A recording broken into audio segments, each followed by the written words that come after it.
Well, let's start with the forecast for the Armada was quite light this weekend.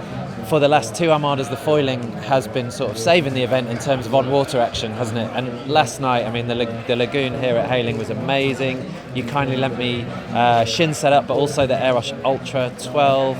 What a joy for foiling that kite is. Should we start with that? Where do you feel that kite has made the most improvements? I know there's good performance at the edge of the window, and just talk us through where you think practically it's so good. The handling, really. I mean, the weight. You get out there, kite around, concentrate on what you're doing, and realise that you haven't actually looked at the kite for 5 or 10 minutes. It's just on the end of your arm. You don't have to wonder what it's doing. It just does everything for you when you ask it. And for foiling, its ability to come out of the dead zone, which is when a kite gets to the side of the window and you can't recover it, just seems to be endless. And that coupled with the watery launching, it's a joy on a foil. It definitely enables riders to get the most of their ability as opposed to sort of holding back the march of the foil, which has so revolutionised our riding these days.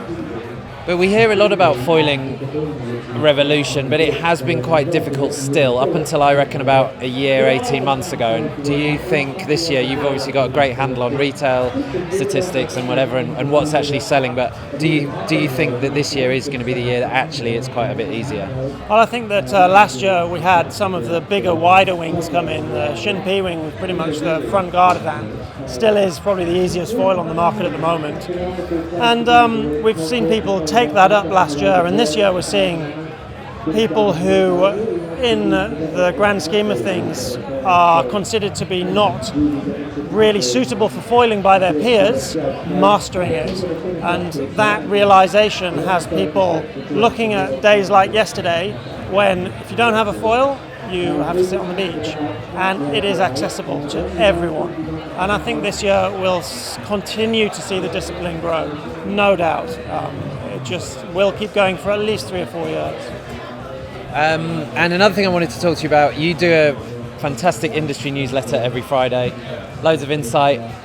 You've been in the sport for a really long time, long windsurfing heritage, racing, competing, testing products, distributing, everything.